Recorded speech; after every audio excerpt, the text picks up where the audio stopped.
Word Balloon is brought to you by the League of Word Balloon Listeners.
Well, hi, everybody. Welcome back. It's time for Word Balloon, the comic book conversation show. I'm going to pull back. There we go.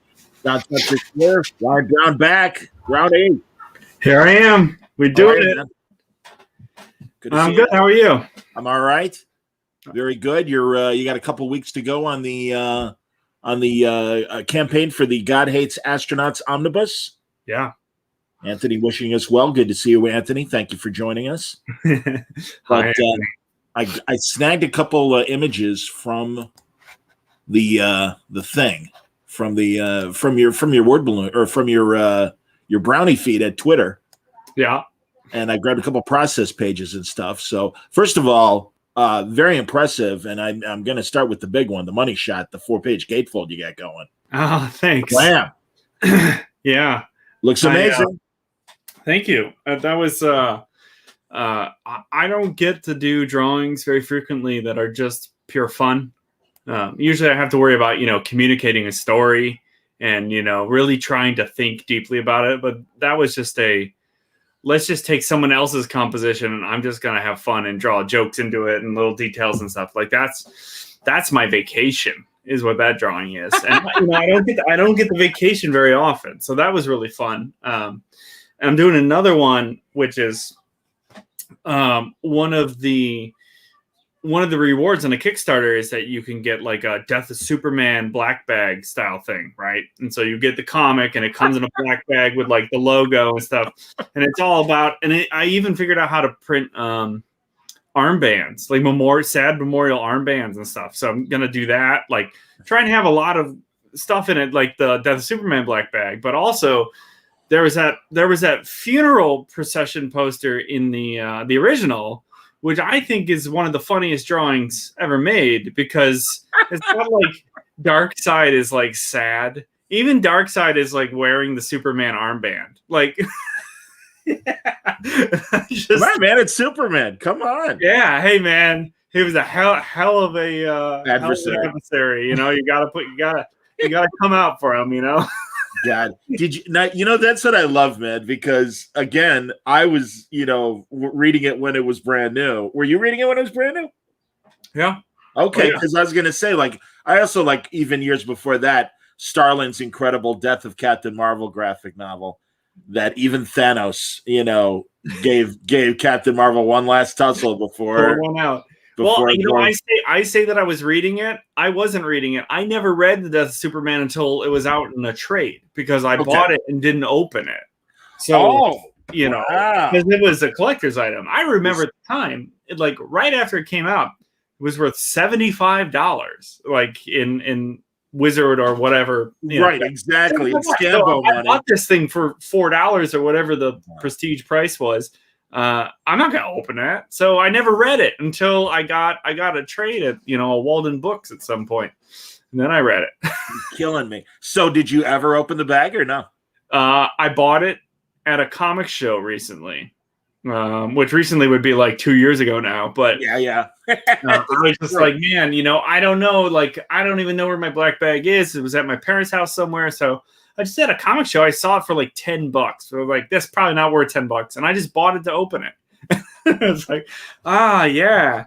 And the armband, the Stuff of Legends was with the armband. There was no way to fix it or adhere it or tie it or anything. It wasn't long enough to like tie in a knot even. So it's just a strip of fabric with the Superman logo on it. But you couldn't wear it unless I guess you had to have safety pins. I was going to say a safety pin or something. Yeah. Absolutely. When I one of the biggest pieces of research on this Kickstarter was figuring out how to print these armbands. And they're not cheap, but they're totally worth it. But they have Velcro on them. They have Velcro. Congratulations. I haven't printed them yet, but so they will have Velcro, so you can actually wear them, unless you have like a huge bicep. So are you like Rug, where like do you make all this stuff yourself, or are you pretty much? Yeah. Wow. Yeah, I mean, I've told you this. I've told both of you this before. One of my favorite con moments was just watching the two of you discuss, technique and whatever you guys were talking about. Yeah. And seriously, like to me, it was like watching the Watcher and Darkseid kind of having a conversation. It was like, all right, okay, yeah, these guys get it, and it's or like I'm at MIT and I'm listening to professors talking, and it's like, okay, I have no idea what they're saying, but I know they know what they're saying. Because I like a lot of things, and I'm like jack of all trades, master of none kind of person. So if you took everything out, if you took baseball and movies and video games and toys and stuff, and you put all of those into just comics knowledge, that would be I could then hang with Jim on that. But it's insane. But in terms of like, we've talked about this many times over the years. I just wanted to draw pictures, and nobody would publish my pictures, so I had to figure it out myself and just kind of find my own silly way of monetizing it and, making a living just by figuring it out myself, which is, the stuff that Jim and I like to talk about when we chat. Like, we talked about his Kickstarter a lot before he launched it. And so, yeah, we go back and forth on that. And but in terms of comics, like, he blows me. I can't even, there's no point in mentioning anything in comics because he'll know more about it than I do. So I just had Ed on, Pisker. Oh, yeah? And I have never met him. Oh, you'd love him. And I know. Like, I love his work. I love watching him on YouTube. And have you been on Kayfabe or no? No. Oh, wow. Oh, I think I would just go on there and just not know enough. Stop. I mean, yeah, but no, honestly, like the three of you are like the guys that manage to do stuff, and Ed in a very different way. But I love their show, and I love hearing guys like yourselves talk about this stuff. How was the COVID year for you? It was a lot of isolation. It was made a lot better by the fact that I have a son that's now like 20 months old, and now I have an almost 2-month-old daughter. So so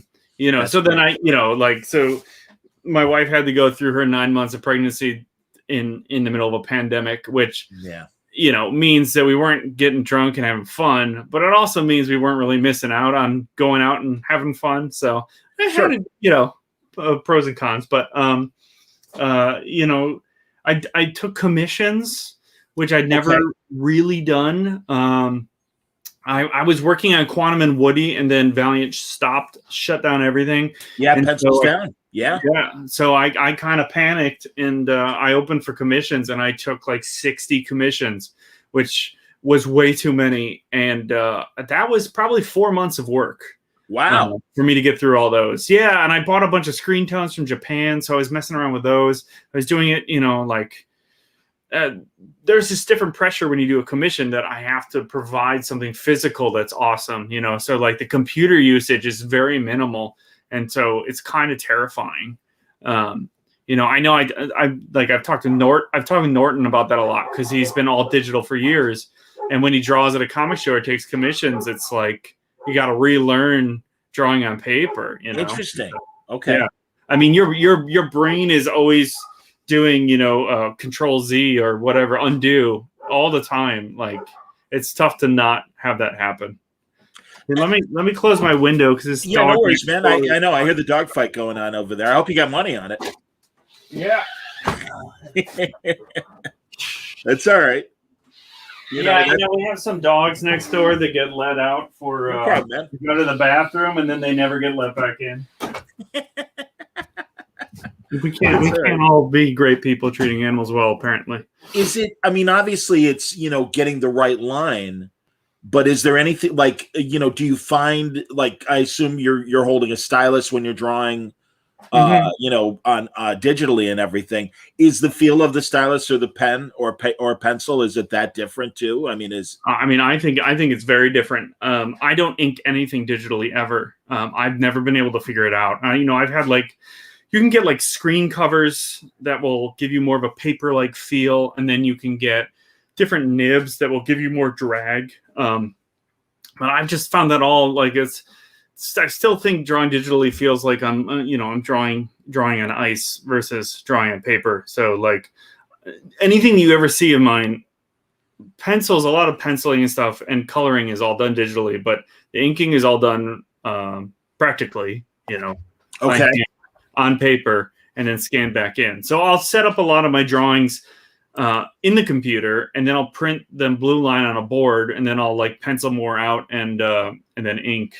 I can show you this. I can pick up my. I'm gonna bring up this rough as well. Yeah, that's what I was gonna say. That's right here on my board. Oh, there you go. Yeah, I see it. It is the same piece. Yeah. Wow. So hold on a second. Leave it there for a second. There you go. Boom. There's a zoom in for it. That's going to be my Superman memorial poster. Sure. Version for that black bag. And so I wrote down on the sides of the paper all the speaking roles that I have over the course of God Hates Astronauts. And I didn't know if it'd have enough characters, but I have over 100 speaking roles apparently. And so then I went through there and just started picking out various characters. And then, you know, I drew it like twice the size. So then I'll reduce it down and it will look all right. But yeah, that's a vacation drawing. That's just fun. I didn't, you know, I put the original poster on my computer. I traced the shapes of all the figures, you know, just really loose. Sure. Printed out on these boards and then started drawing over it. So I didn't have to think about the composition at all. Just kind of filling in where it used to be Hawkman and put King Tiger eating a cheeseburger instead, you know, so easy stuff. There he is. There he is. There's Magneto. I just traced directly over Magneto.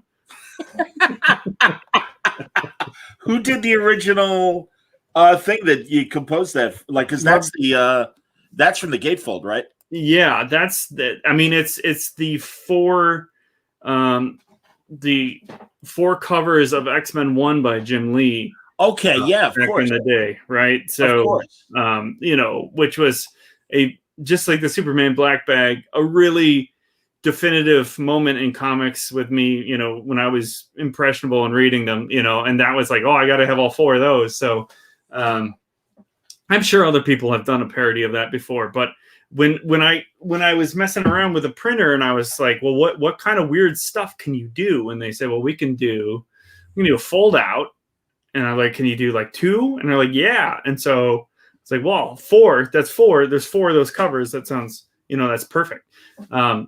So when you open the book, you'll open the cover and then it will, you know, fold out, gatefold of that. And then I realized the other day that when you have a gatefold, you have backs to those gatefold pages. So that's 4 more pages that I have to figure out what is going to go on those pages. Wow. Whoops. Yeah. When you add a 4-page gatefold, you're actually adding 8 pages of content. So, I understand. Yeah. I'm thinking, maybe because, and in fact, the homage to the Lee covers, I don't know why, but initially composition wise, I was thinking about some big Kirby thing, and that the lion almost represented Darkseid, and that the New Gods were behind him. Yeah. But also maybe the Titans X-Men crossover cover that Walt Simonson did. Yeah, I should figure that out. I should find something else to parody. I've done it many times. I had the one God Hates Astronauts cover that was Action Comics #1, but instead of smashing the car, he was smashing a humpback whale into this person riding a moped for some reason. That's awesome. Absolutely, man. Here, Dennis says, "Love the omnibus of curse words. Can't wait to see what you and Charles do next." Right on. And Anthony wants to know who would win in a fight: the curse words omnibus or the God Hates Astronauts omnibus. Well, more characters. I would assume it's the the God Hates Astronauts omnibus. Frankly, there are more characters in the God Hates Astronauts omnibus, but there are more pages in the curse words one by like 80 pages. So and there's magic. Although there's magic in God Hates Astronauts, so yeah, sure. But there's no gatefold in the curse words one. The printer did say they could do scratch and sniff. And so I really considered it, and they were like, what did they offer to sniff? Well, you design the space, right? Give them a print file that will just be like a black shape of whatever shape you want the scratch and sniff. Right. And then they asked me, what kind of scents do they have? What kind of scent would I like? Yes. They have different categories. So then I started thinking about it. I mean, because you could do like fruit, you could do flowers. Food was one of the categories. Sure. So then I was like, well, I could just do burger, right? I could make it smell like a burger, scratch and sniff. Was that one of the options? I didn't even ask because I thought about it and I talked to my wife about it. She's my sounding board, especially during the pandemic when I don't, I can't go get drinks with Tim Seeley, and I'm not, working out of a studio with Norton and whatever anymore. So Sean and those guys, and So I was just thinking, like, man, it would be so fun. It would be so funny. That'd be a really funny selling point. And it really wasn't. It was like 3-4 cents per book, right? Like, it wasn't anything. But then I was like, but I think you scratch that and you put it on your bookshelf, and then you're just always, all the books around it are going to smell like burger. Like, it's just, I think it's always going to be there. And then I was thinking about fulfilling 1,000 orders, and even with it being shrink wrapped, I bet I would just get nauseous. I bet that smell, I bet you can still smell it even when you haven't scratched it. Well, I don't know, man, because I was, I'm from the golden age of scratch and sniff, the 70s. And I'm just kind of wondering if it did kind of permeate beyond the area, if it did or didn't, because I don't know. I don't remember. But I can only imagine some of the gross options. And even something pleasant, you probably get sick of it. I don't know if you remember, but in the 80s, there was a very popular line of markers that were all scented markers, and they would smell like blueberries and stuff and chocolate. And like, when I think about that, like, what the hell are you doing? Why would you make a marker smell like food and give it to children? Like, it's insane. They're going to eat the marker. Like, they're just going to sit there and eat the marker. That's crazy. Exactly. Wow. What's the problem? Yeah, I can understand. That reminds me of, like, when Dan Aykroyd used to be on Saturday Night Live, and he was the guy that would sell unsafe toys. Yeah, it's basically a bag of glass. Exactly, bag of glass. Well, what's the problem? This is very popular. That kids love bag of glass. And Johnny Human Torch. Which was oily rags that you would put on yourself and light on fire. Johnny Spaceman was the dry cleaning bag that you put with a rubber band. Oh, you're pulling them all out. What's the problem? That's outstanding, man. See, there you go. Who doesn't like to visit Brownietown? Indeed, Bill Schmidt. You are correct. That's a very good point. Absolutely, man. So are those toys in the background? Yes. Yeah, they're toys. I got to show you. I made a massive purchase and got these great 60s 3-inch James Bond figures. Mm-hmm. Hang on one second. Are you aware of these? No. I had never heard of them either, but they are legit. I was gonna say that sounds a little old for a figure of that size. There you go. There's a gold figure James Bond right there. Yeah, look, kids, he's ready to shoot you. That's right. Hello, Moneypenny. Yes. I hope you don't mind.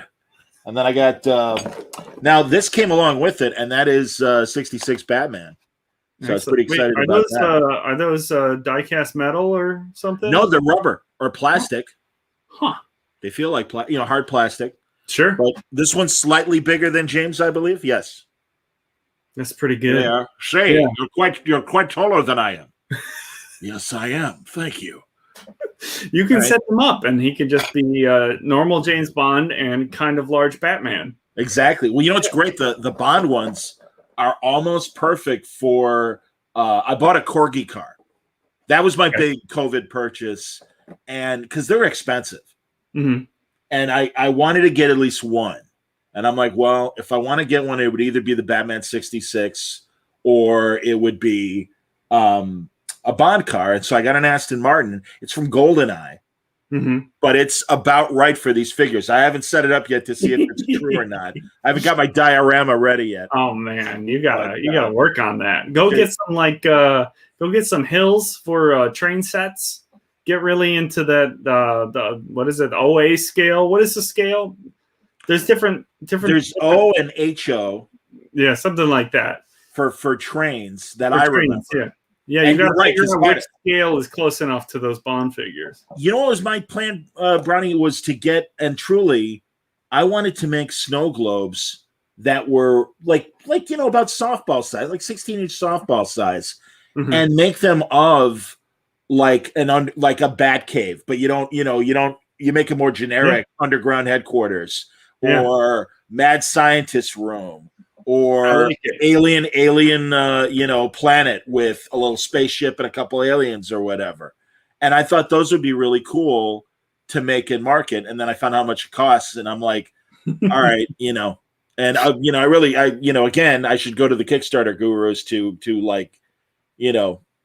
discuss and everything. But that was my thought. Would be something cool to sell at conventions. I would love to see John Suntress diorama. Like a booth at my Bond figures. I'd come buy some. The way you have to think about things, unfortunately, you always have to think in reverse. So you have to think about what's the cheapest thing to produce, or what is feasible to produce, and then you can think about what you do with it. That's how I have to think about everything. Like when I'm planning doing a comic, I have to think, how am I going to make money off of it? And I, unfortunately, and kind of think backwards from that, because otherwise I would just draw pages indefinitely and just never worry about how they need to be packaged or how I make money off of them.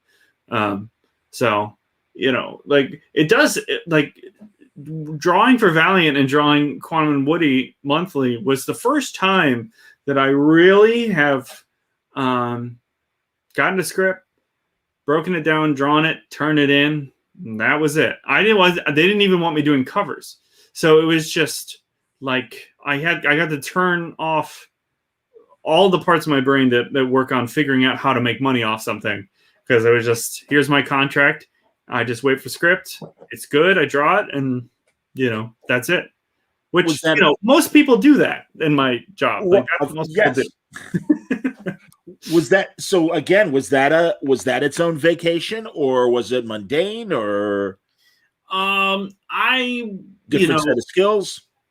It was a different type of thing. I mean, it was a fine thing to be doing at the time, but I spent a lot of the time thinking about what I was going to do next, and it's not because I didn't like it. And the scripts were awesome, and Quantum Woody is a really fun property to work on. Absolutely. But I love building something up from the ground floor and taking it all the way through. So Charles and I are working on a new comic together, a new image book that hasn't been announced yet. We have one issue done, so we've slowly been doing that process. Great. And so that's been really rewarding, really fun. But it's been a lot more work. Like I had to just figure out the first cover and figure out the logo and like what the style of it was going to be. And that was really hard, and a lot harder than just drawing interior pages and turning them in. So, without spoiling anything, can you tell us at least the genre? It starts kind of fantastical / mundane at the same time, and then builds and builds and builds into a big science fiction thing. But the story evolves in the way it looks and the genre as it goes on. Okay. And so, yeah, I'm hoping, like, I just kind of try and visualize what it will look like eventually. And I don't know if it's in my skill set to figure out how to look like that. But certainly the issue 1 is done, and it does not look like curse words intentionally. I used different drawing materials. I used a nib dip pen, almost no brush, which is I pretty much draw only with brush. Wow. So I was trying to figure stuff out, and you can see me, I think, kind of figuring things out as it goes on. Because it's not like I'm going to practice drawing 10 pages like that. I have to draw and like put them in the book. So, the hope is just no one can noticeably tell that I don't know what I'm doing at first, and by the end, I have a slightly better idea of what I'm doing. That's awesome. Well, I'm really glad you and Charles are working on this. That's terrific to hear. Yeah.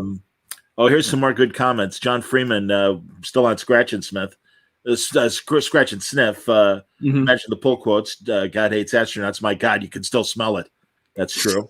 It's not too late for me to do Scratch and Sniff. It's not like I haven't printed the book yet, so maybe that's another stretch goal. There you go. God. But see, I can see it being a thing where 99 out of 100 people are going to say, absolutely, let's do it. And then I'll have one person who will say, if you do this, I will cancel my order. Right. I'll never buy. Have to be like, okay, so, what's more important? Is your Kickstarter community, does it continue to expand? I don't know. Definitely curse words was the biggest one that I'd ever done. For the amount of money, of course, because it was such an expensive book, because it was such a large book, which is the same thing that happened with God Hates Astronauts. It's a very expensive book because it's how many pages on this? 680. That's a lot of pages. That's not including the gatefold, so I guess technically 688. But in terms of like the amount of backers, curse words had 1,600. Wow. And God Hates Astronauts is getting around 1,000. But it's kind of slowed down and stuff. So I probably won't get there, but my typical Kickstarters get between 500 and 800 backers. So it's a nice thing to see. People coming up with the Omnibus, and because the Omnibus, you get the whole thing. You don't have to worry about figuring out where it starts, or like that you missed out on something, right? So it's a much easier sell. But like the next Kickstarter I do is not going to be for an Omnibus because I don't have any more Omnibus to do. So it will be considerably smaller in scale because the book will be much cheaper for people to buy, much cheaper for me to produce, and much cheaper for me to ship. That's for sure. Yeah. The shipping, man. The shipping is something else. And man. It's the international shipping now has gotten so expensive, and Brexit has made things very difficult with getting these to the UK. It's a whole new kind of puzzle to solve, and I'm figuring it out, but I don't know. So like you see the Kickstarter doing so well, and a lot of that is because the shipping internationally is so expensive, and so the people that really want it internationally, like I take a big hit sending it to them, but I'd rather have people be able to read it, but it still is very expensive. So it's a weird thing. So I just want everyone to buy the PDF. You don't have to ship it. I understand.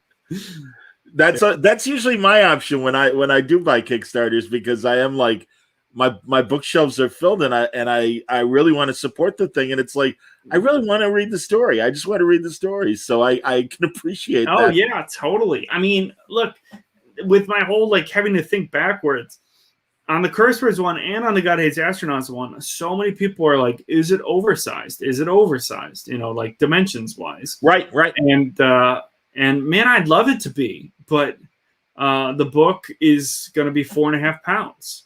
And if it was oversized, I think it's like 6.5 pounds. And, you know, already like for me to ship this to the UK, it's like $75. And so if it was 6.5 pounds, you know, we're looking at like a $90 book to ship on top of the lifting and the packaging. So like, if I were just doing this, having fun, doing whatever I wanted to, I would make it like an artist edition. I would print the book like, you know, oh my God, yeah, 2.5 feet high. Why not? But cut off our circulation. If it was solicited through Diamond, absolutely, let's go. So those stores have to figure out where to shelf that. But the fact that I'm doing it myself means I have to think all those, you know, steps down the road or whatever, you know. Man, I wish it was oversized. I wish I had a slipcase. That's the other thing. People want a slipcase. Sure. I would love a slipcase. I'd like a slipcase that you could put the Curse Words and the God Hates Astronauts in one, and wouldn't that be great? But just the weight, man. Just the weight. Oh, here's the book. I don't know. Let's see it, buddy. You ever see it? This one's still shrink wrapped here. Yeah. There you go. Yeah, the Curse Words one is a little bit thicker than God Hates Astronauts will be, but like this thing. Yeah, that's a book. Yeah, it's a book. It's a real heavy book. You know, when you realize the printer ships 5 per box, and the boxes weigh 30 pounds. Oh my God. Okay, well there you go. How many boxes did we get? The print run was 10,000 pounds. That's not an exaggeration. It was just over 10,000 pounds. Oh my God, is that 5 tons? Yeah. Yeah, 2,000 pounds is a ton. Yeah, that's 5 tons. Yeah. Christ. Brownie, pound for pound, you're the greatest comic book writer ever. Well, pound for pound. I just don't sleep well. I don't sleep well. Brownie, my back hurts just hearing that. I can appreciate that. That's ridiculous in a good way. Wow. Yeah. Dude, that is so great, truly. And here. Coffee Comics Comics Coffee and Metal says congrats on the well-deserved and continued successes of God Hates Astronauts. The journey of that book has been incredible. It's been a blast seeing your hard work pay off. Amen. Oh, yeah, that's awesome. Totally, Thank you. That's awesome. God, yeah. I think back to those Nights at Challengers and the first edition, and I still have my God Hates Astronauts shot glass. Nice. That is proudly on my shelf. Absolutely. Yeah. I mean, you're a big reason why the book got an audience. That's really nice. That's absolutely. Absolutely. I mean, I'm sure your audience is sick of seeing me. I find every conversation, whether we're on the air or off the air, fascinating. We always got a place here, man. You know that. Well, thank you. Absolutely. So there you go. And in fact, here, even Deviant Porg is saying, "Ooh, an omnibus. That book is so good." There you go. You know, I want to. You know, here I'll put us on a little vacation. I was going to show the video, Brownie. Should I show it from the Kickstarter? If you want, it's kind of long. Well, either way, it's up to you. Go for it. All right, because I was planning on it. Hold on 1 second here. Let me share the screen and do this right. It's that one. Share audio. Okay, here we go. There it is, and I will expand and play.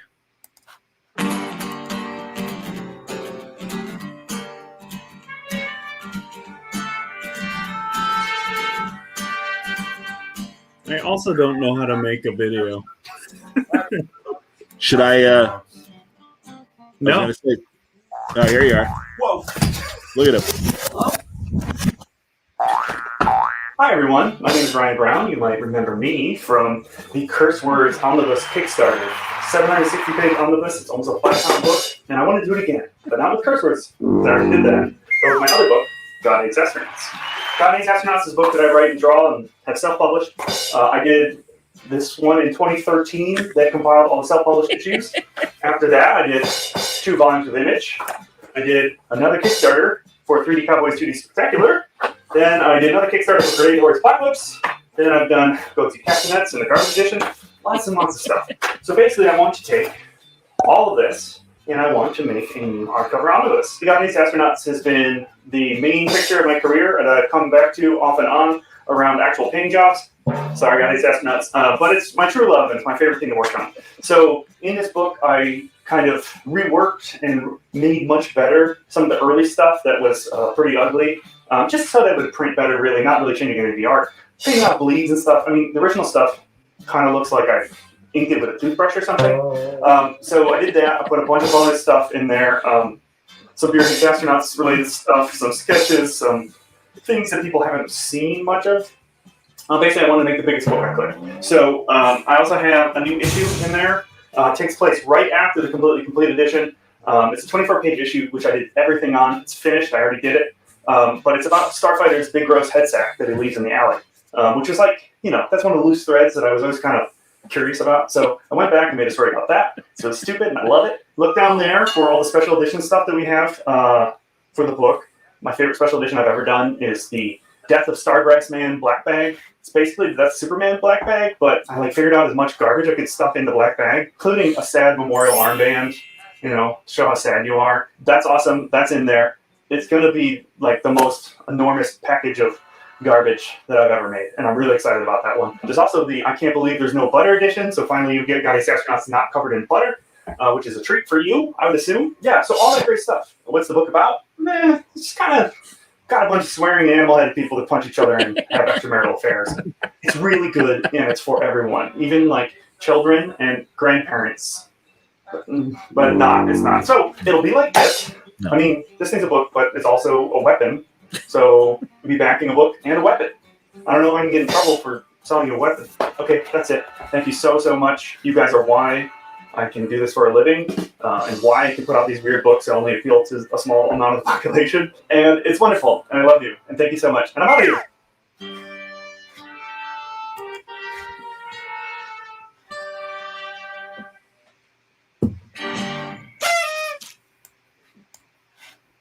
All right, there you go. I'm gonna leave it there. Yeah, I mean, it goes on for a long time with jokes about the symbol sound effects, which was the only thing that I really enjoyed about it, was putting in the symbols sound effects, which was a thing I did right before launching it, and it made me laugh and be less bored by it. So, is that who has the vampire teeth? I don't know. I just stole a random. Stole a bunch of stock photos. That's fantastic. I used to work at this graphic design company, and we had a subscription to a stock photo place. Sure. And it was one that had all these pictures from it felt very Eastern European. It was very you'd see in the background the exit signs would be European and stuff, and verboten. Yeah, and the way that they were wearing the clothes they were wearing and stuff. It was just kind of well, what is this stuff? But it was weird, and there were all these weird things. So I just went and stole a bunch of watermarked images for the video. I don't know if I can get in trouble for that. I mean, I don't know. It's just I'll let you know. Yeah. When I get my YouTube warning, I'll let you know. Yeah, we'll find out. I mean, I'm advertising for them. It's got their watermarks all over it. There was an online event that I did last year, and I'll leave it as obliquely as that. And one of the publishers made this ridiculous video for it, and I got I ran it on Word Balloon, and I'm like, why am I getting these copyright complaints? I'm like, oh, you jerks! I'm like, Jesus, man. I can't tell you hasta la vista, baby. I mean, that kind of shit where it's like, come on, man, don't be that stupid. What are you making? Yeah, well, it's fine. I taught a Kickstarter class this last year during the pandemic, and one of the questions that I always get is I'm nervous if Kickstarter will approve my project, but Kickstarter says your project needs to be approved, but all they do is run a filter through it that makes sure you aren't offering money or gambling or sex or beer. There's all these words that will get flagged, and then your thing won't get approved. But that's it. So you can go on Kickstarter and it'd be you go into comics and it's here's my Batman comic, and it's just someone making their own Batman comic. And no shit. Yeah. Yeah, and it's just wait, what? And it's like Wow. no, Kickstarter doesn't. They just put up whatever. They just have to make sure that legally you're not like getting them involved in gambling or something, right? Okay. And like, and so it's really like you'll see all the time. It's like, here's my fan film for Batman and Robin or something, and they'll just like Kickstarter doesn't. They are like they're a vessel and they're not responsible for that, I guess. So I don't know. Interesting. I suppose that's right, because I certainly know the Star Trek fan films and everything that were run through Kickstarter and GoFundMe and stuff like that. So yeah, I guess you're right. I never really thought about it that way. That's amazing. That's really interesting. Yeah, it is strange. Yeah. God damn. So I mean, how was it teaching the Kickstarter course? I mean, did you get a lot of people responding and stuff? Yeah, I always. It was pretty entertaining. You're on my short list of Kickstarter gurus that I always recommend to people and stuff, and say, do you know Ryan? Do you know Jim Rugg? Do you know Pisker? Do you know Palmiotti? People like that. Yeah, it was 6 2-hour courses, and but by courses it was just I had to make videos, so I just talked at like this at the computer for 2 hours 6 times. And, had notes and broke things down and like had focus on what I was going to talk about every week. And then I had a message board that I every week was active on, and people were posting their Kickstarters while they were working on them. And I would just like weigh in on what they were doing right or wrong. It was rewarding. I think everybody got a lot out of it. I think there's Kickstarter exists as an incredible way to get your comics made. There are much better, easier ways to make a lot of money. So if your goal is to get into this to make a lot of money, like my Kickstarter has raised a lot of money right now. I'm not making a ton of money, but I am making an incredible amount of work for myself. And I'm going to pay myself from that, and that will be good. But like, I don't know, someone who's just like a bank teller probably makes more money doing their thing, right? So I try to explain to people, like, yes, there are like tech Kickstarters and board game Kickstarters that get multi-millions. And, if they did all their math right, they're turning in, they're buying a couple boats. Sure. But in terms of comics, comics are really expensive to produce. Every page you need to pay for, a writer, an artist, a letterer, a flatter, a colorist, all that stuff. And the printing is expensive, shipping is expensive. It's very laborious, all that stuff. So I've had a lot of success with Kickstarter because I started really small and I built an audience through it. And so I try to preach that to everyone and try to dissuade them from their 100-page graphic novel. Because honestly, if you come in cold with a 100-page graphic novel and you're looking to raise $15,000 and no one knows who you are, you're probably not going to be able to do it. But if you try to produce a single issue and try to raise, $2-3 grand, you have a decent shot at it. And then you keep going, keep building your audience, right? Because if you do what you say you're going to do and you reward people's faith in you and trust in you with their money, then hopefully if they like what they got, they'll come back for more. And then, it will build. And so that's what I've done. And I've certainly have an army of people that come back for every Kickstarter, and I'm super fortunate with that, which is why I hit my goals so fast, because people are excited. How many new people am I getting? I don't know. Sometimes. How many people are not coming back? Some, like it happens. So doing Kickstarters, you're putting yourself out there.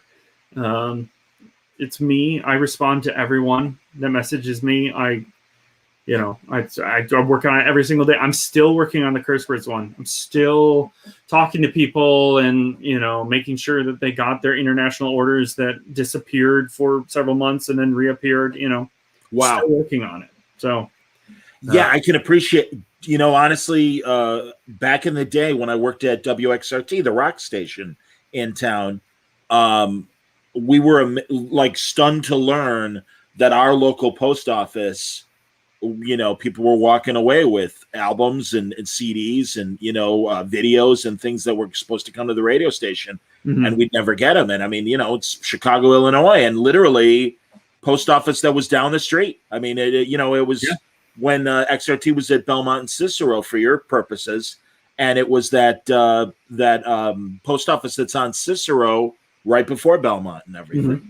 So yeah, I mean, it was just crazy. It was like, holy shit, I mean, so I can only imagine sometimes with international post office and stuff, shit falls off the truck. Of course, all the time. And if during COVID they got rid of signature confirmation, so that was gone. They weren't doing that, and so you really had this situation where if the tracking said it got to the destination and it said it was marked delivered, then it was delivered. You can't make an insurance claim on something they say happened right seamlessly, right? You can't.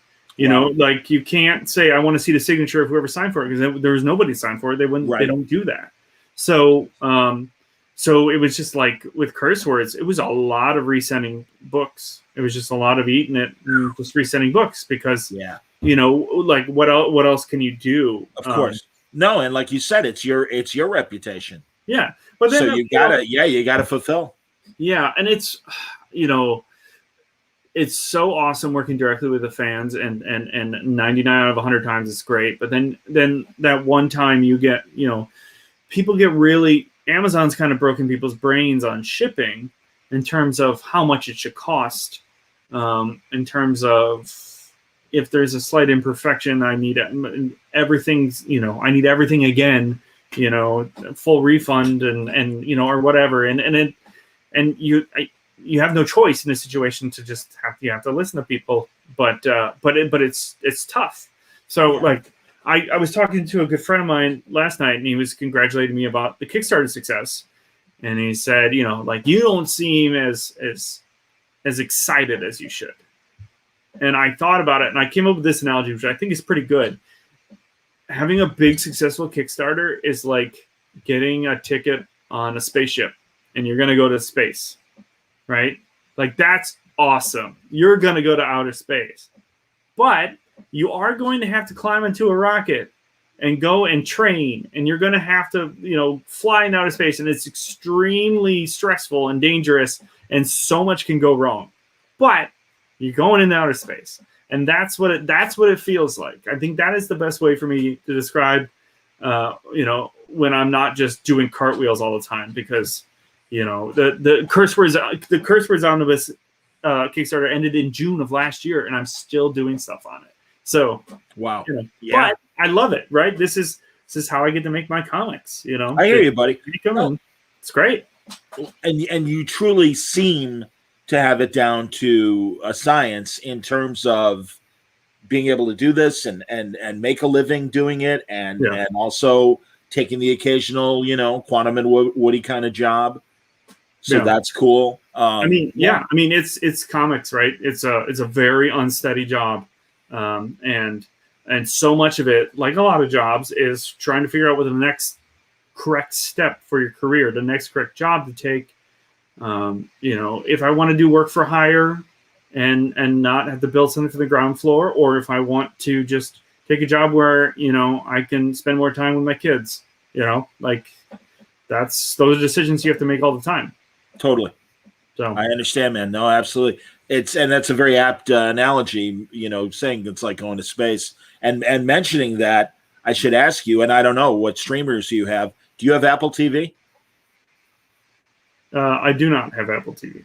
Okay. I don't know if you've seen or friends have, if you've been over to watch that For All Mankind astronaut show, by the way. No, that's the Ron Moore show, right? Yeah, yep. That's one that I would like to see. Pretty good, man. They just wrapped up their second season. Yeah, so, yeah. I need to see that, definitely.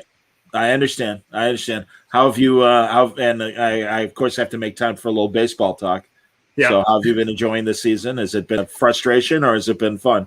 I mean, it's okay. I mean, how they doing? How the Tigers doing? I haven't been paying attention. They're terrible, but they're more fun this year. Like, they've been bad for 6 years, and so this was their first year. We're not rebuilding anymore, and they're still awful. But they do have some like fun storylines and fun players. But man, it's just, it's rough. It's rough. I mean, I thankfully, like, I do. My wife's whole family is big Cubs fans, so I've always followed the Cubs, and they've become politically so problematic as an organization, and it's just like, yes, they have. I just like, man, this sucks. This sucks. Like, it sucks so much. Like, I get it. It's a business, but it takes a special type of person to buy into a business that people are like, I have to love the Cubs because my grandfather loved the Cubs and I grew up loving the Cubs, and it has this emotional. It's not, you didn't buy, Pepsi. You bought something that people have an emotional connection to.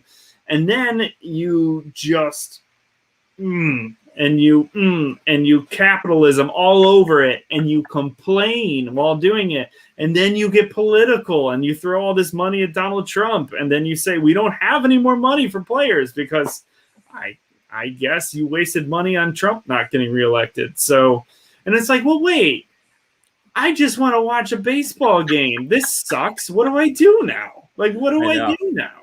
Like, this isn't when like Home Depot like threw money at Trump's wall, and I was like, well, I'm just never going there again because I don't care. But this is like, what?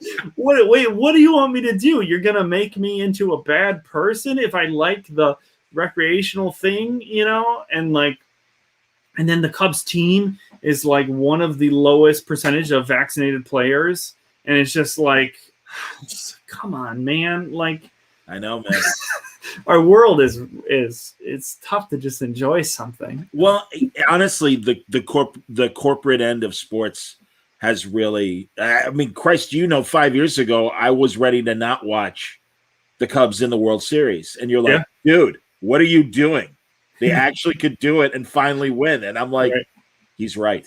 Thank God. I honestly, Ryan, I thank you all the time. Oh, I remember that, man. I was just like, wait, this is the time you need to be watching. I mean, why else? I mean, well, again, as someone that was, remembers 1969 as a very little kid, and even the brief flashes of the 90s and stuff, and it's like, 2003 or 3 or 4, I can't even remember what year it was. 2003, the Bartman year. Yeah, the Marlins Bartman year. Yeah. Well, I watched the Tigers lose the World Series in 2006 and in 2012, and those were two of the most fun years of baseball watching I've had. Sure, I got to watch them get destroyed in 2 different World Series, and those are like big traumas, Yeah, but yeah.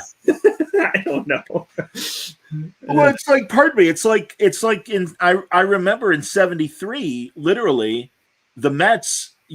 Obviously they lost the World Series, but it was like, and they fired Yogi Berra, and it's like, but he came in second overall, and I'm like, I mean, come on, yeah, he didn't win the final series, but it's like, it's Yogi Berra. The guy really knows baseball. What the hell are you doing? Yeah.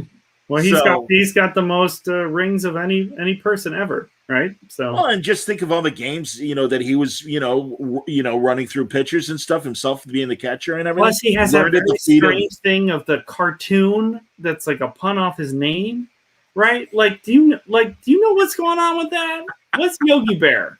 Yogi Bear. It has to have been. It has to have been. It has to have been Yogi Bear. Oh, Yogi Bear. Like, what? Sure. Why? I mean, it's very strange. It worked, and yet he had the personality of Norton, and he didn't have, from the Honeymooners, and he didn't have Yogi Berra's actual personality. Yeah. It had nothing to do with that except for the name. Nope. Hello, boo boo. So the weird. originals are great. Why did that happen? I don't know, but you're killing me. That's fantastic. And I got to tell you, man, I know he's made some bonehead moves. But I was so rooting for La Russa on the side with the Sox. Oh yeah, I remember him from the '80s, and in fact, when they made the announcement, I got that he used to do endorsements for these hair products for men by this company called Consort that was blazing in every barbershop, and I mean barbershops back in the day. And the commercials were fantastic because they'd get guys who had those thick Chicago accents like, hey, Tony knows what he's doing. He uses Consort hairspray. Look how great his hair looks. And he totally had like Doobie Brothers feathered hair. He still does. Yes, he does. I don't understand what's going on. He has like gray sideburn area, and then the rest is dyed brown. It's like, why didn't you dye the whole thing or don't dye any of it? What are you doing? I don't understand. I don't Tony like La to Russa. die near my ears. I'm like, what? I don't understand. And I was kind of hoping, because he does have the most wins of a living managers or whatever. But Well, I watched a little bit of the White Sox game. Most of my friends in Chicago, they're like baseball or White Sox fans, so I always kind of pay attention. And during the game today, they lost 4-0. They left 13 people on base, and they had sacrifice bunted 4 times, which no one sacrifice bunts anymore. It is unless it's a pitcher who can't hit, right? But this is American League. Nobody analytically, your chance of scoring that run gets cut in half if you sacrifice bunt every single time. He did it 4 times, and they left 13 people on base and did not score. So, like, what the hell? Yeah. I understand sticking to your guns. I understand it, but also I don't, because come on, man. And every single one of those players is mad about it. Yeah. No, it's such a Reinsdorf move. Yeah. In terms of, I screwed the guy over 30 years ago. I'm going to hire him again. Okay, whatever. Great work. Anyway, all right, that was for the sliver of baseball fans that are comic book fans out there. There's a decent chunk. It's like there's that comics and baseball crossover, and then the biggest one, of course, is the comics and pro wrestling crossover. Oh, absolutely, yes. But and that man, I've tried to have Patrick and Dal at Challengers. They'll give me some rundowns and like explain some stuff to me, because I used to like it when I was a little kid, in the 80s, and man, I just can't. I can't even start. I don't understand. Ryan, one of my best friends, loves wrestling, and 2 Sundays ago, I'm at his place for the pay-per-view for half of it. And when the zombies came out, I'm like, come on, really? But there were zombies in the wrestling match? Oh, yeah. They Army of the Dead sponsored it. So they literally had, as one of the storylines during the pay-per-view event, that zombies like invaded the ring. And the Miz, I believe, and people can correct me if I'm wrong, but he got injured by like one of the choreographed zombie things and really got injured. And it's like, what are you thinking, man? It's like, just do your bullshit wrestling. That's fine. That's what people came for, is to watch the real story. Not, oh my God, there's zombies in the ring. And it's like, really? I mean, I don't know. It's so outlandish. Comics are outlandish, but I just find comics so much easier to get lost in the believability of it. Right, in the myth. And I feel like, my wife watches soap operas. She has since she was a little girl. She's always watched Days of Our Lives, so she'll just have it on. Now I'm starting to figure out why soap operas are so good. Is if you have young children, if you're raising young children, right? Nothing happens in soap operas. And so when my 2 babies are crying and being annoying, I can't hear the television, and it's okay. And I think that that's like a big part of it, right? Like that's a big part of it. I am a hyper-focused media consumer. I pay attention. I can't turn things off. And soap operas are largely made so that it's totally okay if you zone out for a while. And I think that that's very interesting. And I get it now. I get it. Now that I have children, I get it now. Like, I get it. I couldn't hear that. Oh, no. Like, I had to change his diaper all of a sudden. And I can't wait for the commercial. So I just go. I'll come back in 2 minutes. And I won't have missed anything because nothing happens. Not a thing. It's, really. I hear you, man. No, and I was an All My Children General Hospital watcher for years. So I can appreciate that. That's very fun. I got in the habit in high school and college.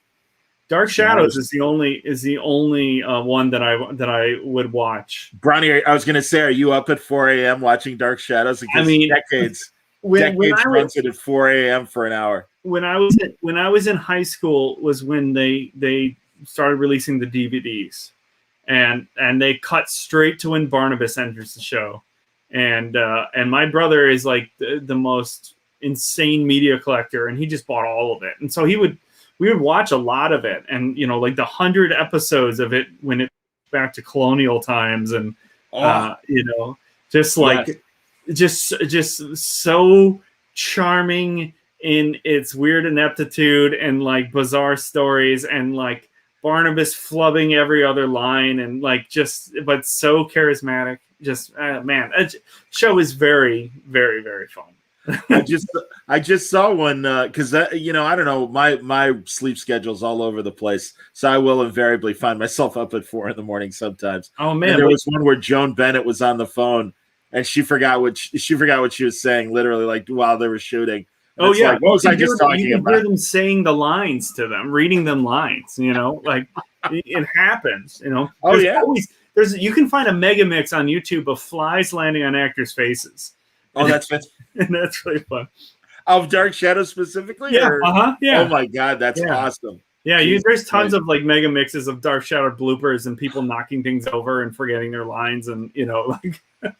See, I was a really little kid. In fact, now that I've been fully vaxxed and a lot of my friends have, we were able to get together. And a good friend of mine that lived like 5 doors down when we were really little kids, we'd stop whatever we were doing at 3:30, rush home to a TV and watch Dark Shadows. And I guarantee you, most of the time, I was behind the couch cowering in fear because that show scared the shit out of me when I was a little kid. And now it's just hilariously great. I don't know. It is pretty scary. Oh, absolutely. Well, that constant music. And I mean, even the opening with the crashing waves and stuff, it's just, it's an eerie show. It's a really eerie show.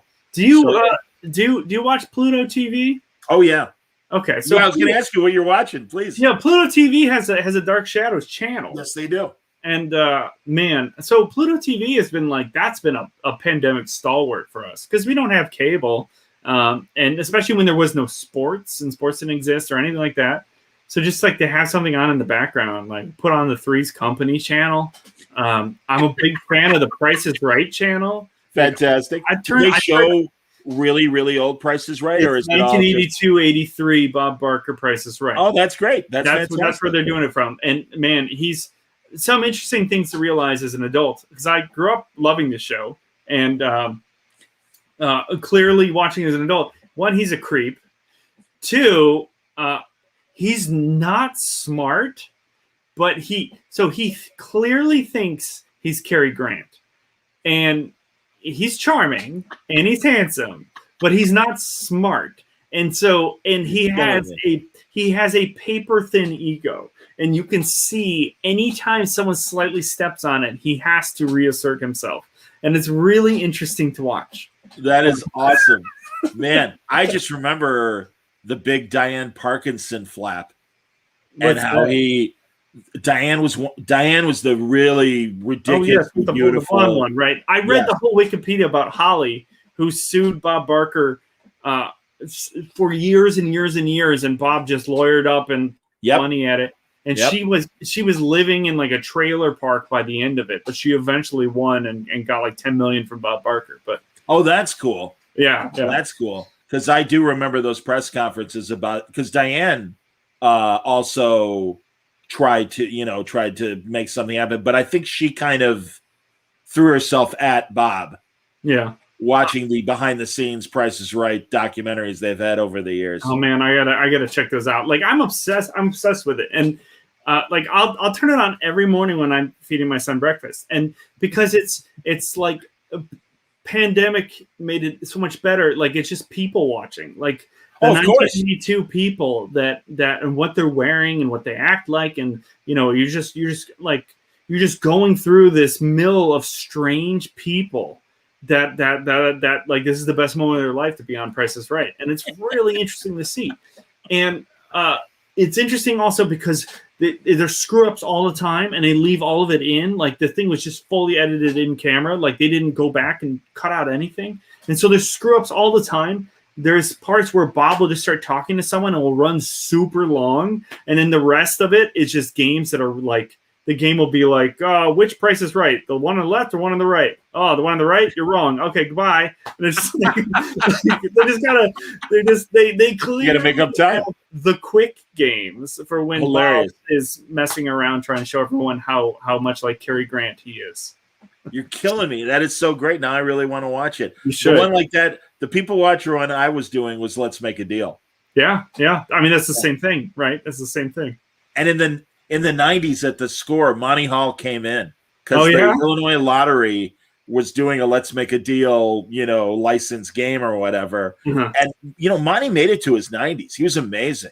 Yeah. And very philanthropic. He was very involved with a lot of big charities and stuff and made a mint, he was still, when he was still alive, he was running the version of Let's Make a Deal with Wayne, whatever Brady. his name is. Wayne Brady, yes. Yeah. Have you ever see the show Split Second? I loved that show. Tom Kennedy. That show's awesome. I didn't know about that until the pandemic, and we started watching Buzzer, and they used to have it on Buzzer, and it is my favorite show. Extremely hard trivia show. And yes. I love the format, and I love the difficulty of it. I was just Tom Kennedy hosting that one back in the day. I don't know if the Buzzer one had Tom Kennedy or not. This one is Monty Hall. It's Monty Hall. Oh, it was Monty. Wow. Mm-hmm. Yeah, because I remember, and maybe I'm misremembering, but I thought I remember Tom Kennedy hosting it. It would end with the cars. Yeah, there was a car at the end, and you would have to pick from like 1 through 4, and they give you a set of keys. Right, but if you didn't get it right, then you would come back the next day. And have to. So you would like work so hard, busting ass on trivia, get there, just guess, and then if you guess wrong, you'd have to bust your ass on trivia just to like get all the right. Oh yeah, no, that's a great show. I completely. Yeah, it's fun stuff. I mean, here's the other thing that I found in the pandemic. My eyesight has gotten really bad in terms of being able to shift focus from close up to distance, and I think it's because I've been inside so much and I've watched so many screens. Like I didn't used to watch screens to this degree, but like when I rack focus from close up work to like middle ground, it like I can feel the beat of it not working yet. I understand. I totally understand, right? I don't know if other people experience this, but like I have. Just like I'm inside so much, my eyes are just not like they're not used to looking at distance. And my older brother lives on a remote island in Japan. He lives on this mountainous remote island in Japan. Wow. And he's been there for I don't know 16, 17 years now. But when he went there, he needed glasses, and after a couple of years, he didn't need glasses anymore. And now he has better than 20/20 vision, and he credits it to he's looking at distance all the time, right? And so that's strengthened the muscles that control your retina, I guess. And I think that that's an interesting thing. And I think that I need to figure out some eye exercises or move to a obscure mountainous island in Japan. That's great. I understand, man. Are you gonna do C2E2 at the end of the year? I think so. I like. It sucks to say that being vaccinated or not has become a political thing, and it's really weird. It's really weird that it would be like taboo to talk about those kind of things. That so stupid. It seems insane to me. If there's one person you should trust, it's the science, man. You trust the science. We've learned though that you don't trust the CDC, which is a very strange experience through all this. I just always assumed, well, that's just a bunch of scientists. But no, like what they say is always politically motivated, which is strange and disconcerting to me. Agreed. So I just listened to epidemiologists. Like in February, I think it was on like Bill Simmons' podcast. He had, boy, I'm just completely blanking on his name.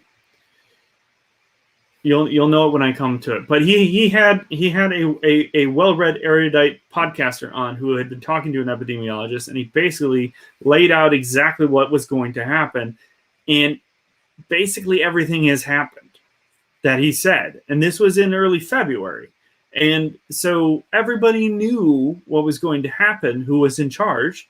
It was Malcolm Gladwell. Malcolm Gladwell was on his podcast, and he just like they spent the whole time talking about because the NBA had just been shut down, and it's like, what's going to happen? And he basically said, well, this is what an epidemiologist said to me about it, and this is going to last at least a year, possibly two. I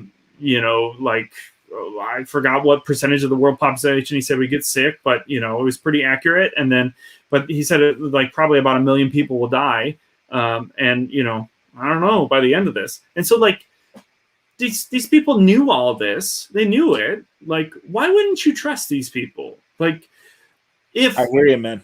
If some chef said this is the greatest food in the world, and then a friend of mine said I had that food, it's bad, I would trust the master chef, right? I mean, I don't know. That's not too complicated. There's a percentage of the population that believe in angels, and sure, there's just that. And also, like we said, I mean, we've danced around it. There's just this defiant rejection of intelligence.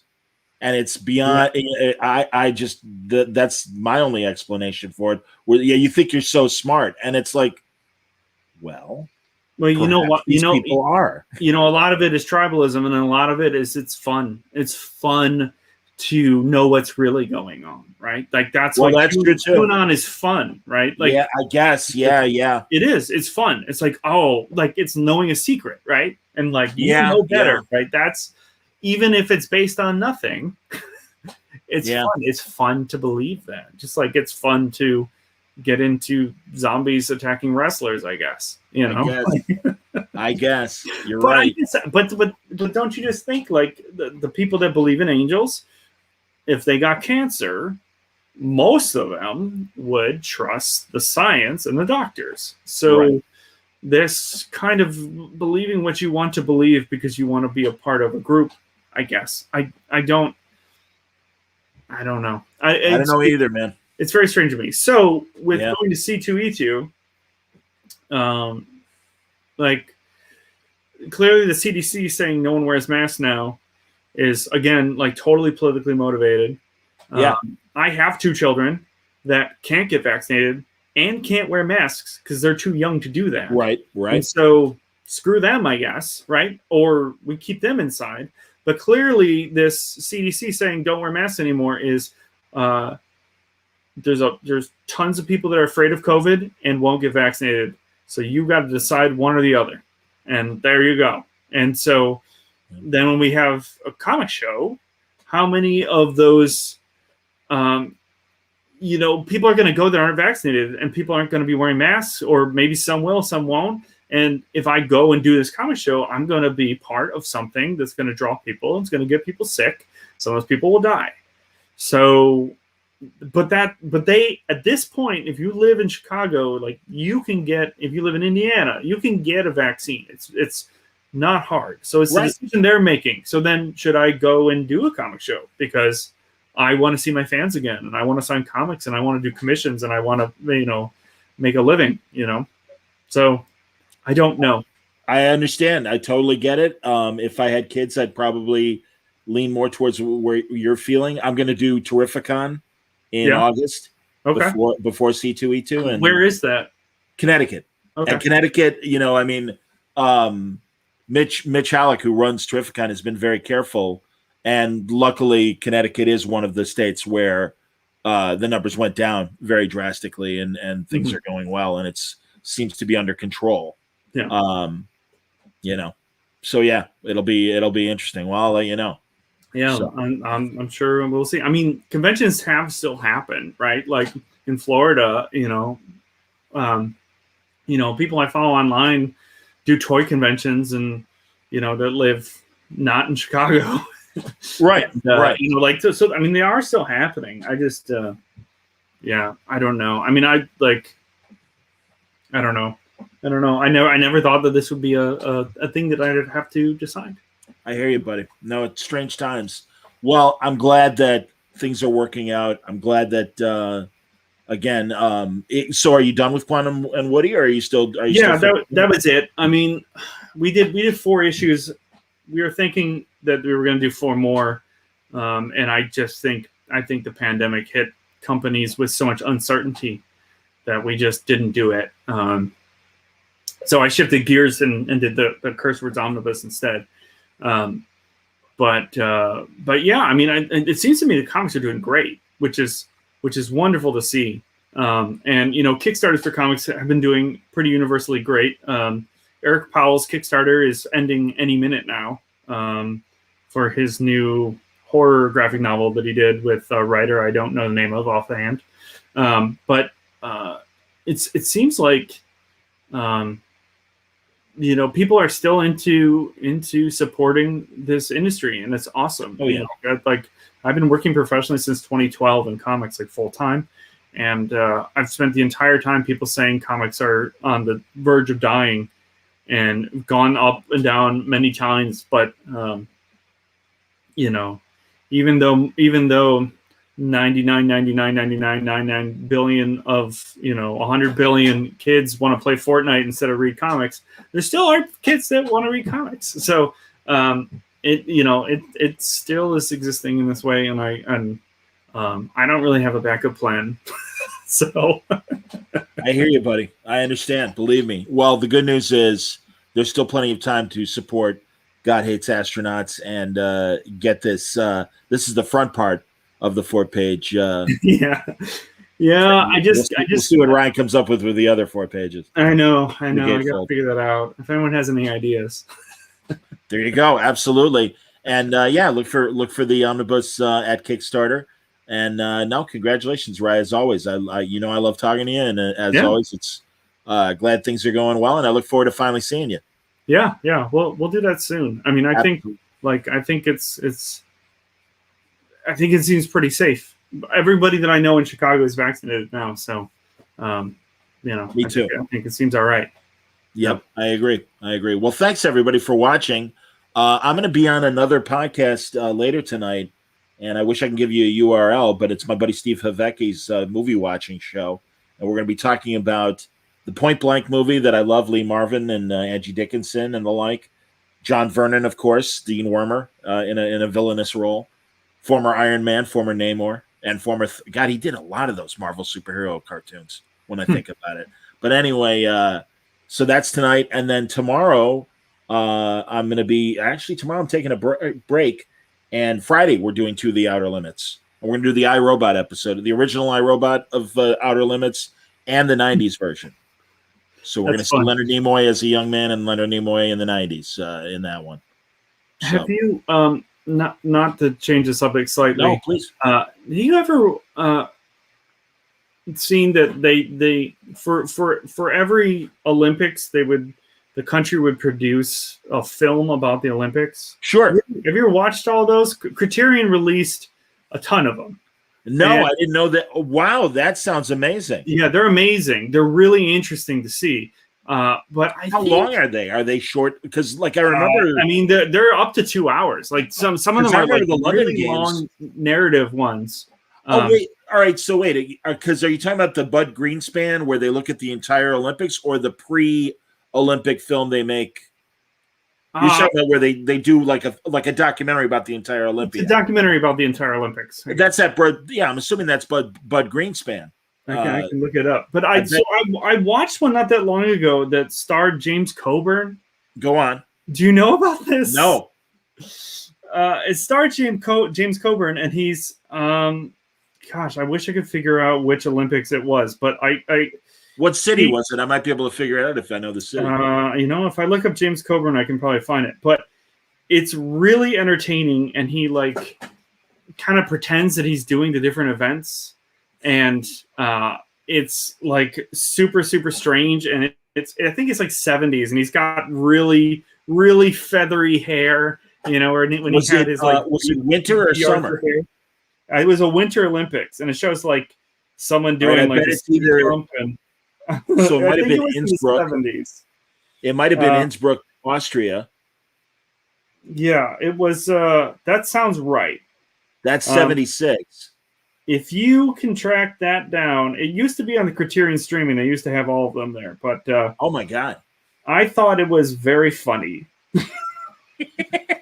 I thought it was very, very funny. I can't find it on here. I bet it's. I have to dig for it because now I can't remember where they were in 72. but I know 76 was Innsbruck, and then 1980 was Lake Placid. So, yeah, I'm trying to think of what 72 might have been for the Winter Olympics. I'm not sure. I thought of you while I was watching it. You're killing me. That's fantastic.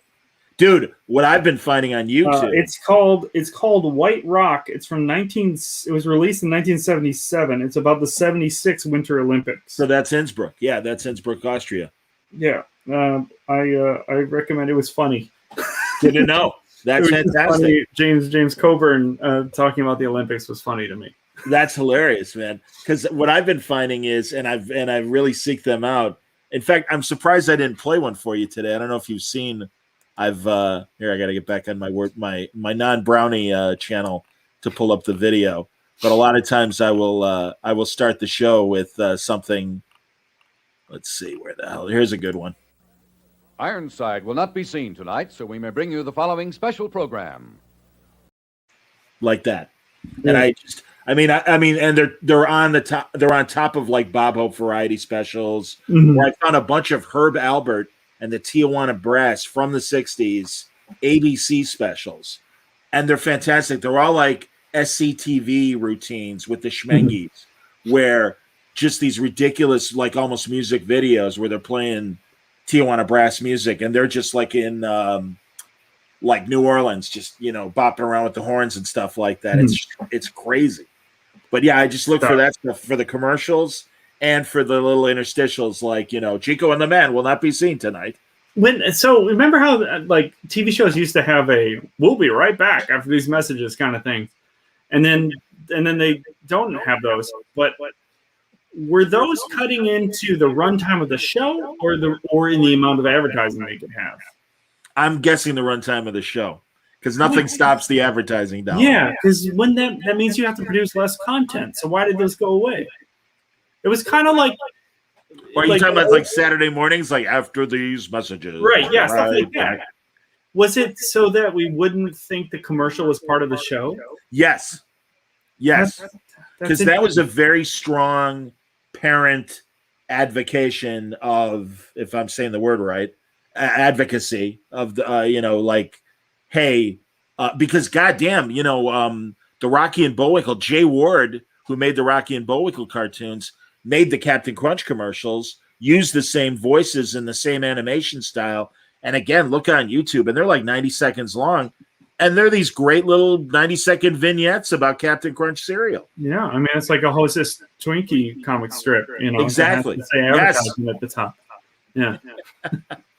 Superman, don't come at me with your apple pie filling. Oh, man, good stuff.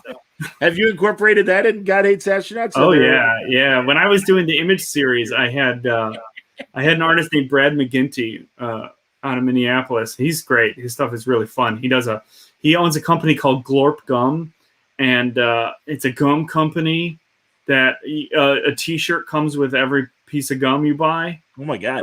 But then there is no actual gum. It's just a shirt company. It's really strange. It's just a shirt company, but it's great stuff. But he did these 10 for the 10 issues. He did 10 advertisements for Minternets, which was like this thing. It was like Mentos, but you could use the internet with your brain, and it was like a continuing story that went out of control. And then the second one was called Environments, and it was mints that you eat that you could teleport. And wow. And I put an advertisement at the top and stuff. And so I had him do 10 of these that I wrote, and it was a 10-page comic pretty much. And the best part about it was that I could slot them anywhere I wanted in an issue, so that I could figure out where I wanted to shift the page break. Sure. And then that's where I put the ad. Or like there's one time where like the character is about to be killed, slot that in. Read the advertisement, flip the page, the character is killed. So so I don't know. I mean, I never know if anyone notices things like that, but that's outstanding. That's like Bendis used to say that's what drove him nuts, that he would be doing a very suspenseful sequence in a story. Oh yeah. All of a sudden 2 pages of Skittles. Yeah. Yeah. I mean everything that I try to put in these comics is stuff I've seen somewhere or referencing something. Well, sure. That I've seen in other comics. especially in the final couple issues of God Hates Astronauts, when I knew I was going to have to, cancel it because the sales were so poor. I started doing weird things that I thought were funny. That, I was just like, well, who cares? Like, no one's, I'm selling 2,000 copies maybe, so I'm just going to do it. And, people don't ever say anything to me about them. But, like, I had this one part where the character vomits from one page and it goes over onto the next page. And it's not a 2-page spread, so it just kind of goes across, right? And it goes, I think it goes like behind the panels on the other page. But if you flip on the back sides of both pages, there is like a residue color that I put in to make it look like the vomit seeped through the paper. And no one has ever said anything to me about that. I don't think anyone ever noticed, and it's fine that no one noticed. Because I stole it from Chris Ware. Do you remember there was a Chris Ware comic where a character got like a bloody arm, like in a cast or something, and this red dot of blood appeared on like all the other pages as if like the ink had like soaked through, and it was super subtle. There was just this little pinprick of red on all these pages because it was from the bloody cast or whatever. So I have no original ideas. I just filter other people's good ideas and then put them in my stuff. That's why you're a genius, dude. Come on. God, Hillary Barter chimed in. Not enough vomit in comics. Thank you, Hillary. Thank you, Hillary. I know. Absolutely. Well, whose fault is that, Hillary? You've been working in this industry a lot longer than me. This is true. Very, very true. I put a lot of vomit in comics. I'm trying to do my part. All right, I got to wrap up. I'm sorry that we have to wrap up. That was way too long. And a lot no, not at all. Shut up. No, good Go Lord, find man. that James Coburn documentary. I will look for that. That's good. That's a very good tip. Because they make it look like he's doing the ski jump, right? Like it makes it look like he's doing the actual. Oh, no, I get it. Well, and then he pulls the thing down, and it's James Coburn. I kind of like it. Now I'm intrigued. I do have to find that movie. That's fantastic. Yeah. So it's a good very one. good. And more Pluto. Everyone's got to watch more Pluto. Oh man, it's so good and it's so free. Do you remember when television, you wouldn't pay for it because you would watch ads and they would make money off the ads, so everybody won and you just had to watch commercials? But now you have to pay for television and you have to watch ads? And there are ads, yes. That is insanity. What is going on? How about going to the movie theater and we have to watch commercials? Give me a break. That's crazy. It is crazy. Seriously, it is wrong. I mean, they just figured out they could keep pushing it. Let's just keep pushing it. We could make more money. Let's just keep pushing it. And, because I remember, it used to be, hey, you pay for premium channel, like that's why you don't get to see ads. When you have cable, you're paying for cable and you're watching ads. It's just like, man, it's very, very strange what we are okay with. So I will watch my free Pluto TV and, Tubi.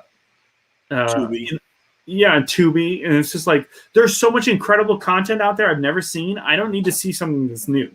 That's such a weird thing. Like if you haven't seen a James Coburn 1976 Winter Olympics documentary, then you haven't seen everything that's fun. So you don't need to watch Mortal Kombat. You don't need to watch the Snyder Cut because you've never seen the James Coburn going down the slalom or something. Words to live by, Brownie. I completely agree with you.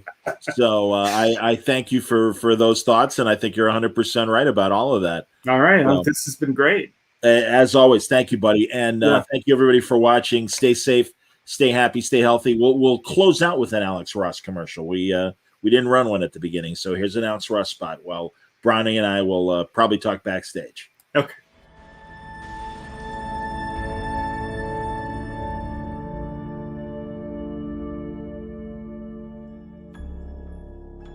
As part of a small line of pieces we're doing that are kind of pin-up-y type shots where they're a little bit rougher and simpler with just a portrait of a figure, no background, I want to do something to complement the piece I did earlier with Wonder Woman, and Starfire is another favorite of mine from DC, and in particular the way she was designed by George Perez, the way she appeared for, I want to say, the first 20 years of her existence before she was changed by a cartoon version that kind of took away a lot of the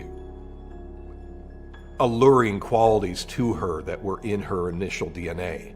So there's a very distinctive face, hairstyle, and vibe from her when she was first created in 1980, and I wanted to connect with that.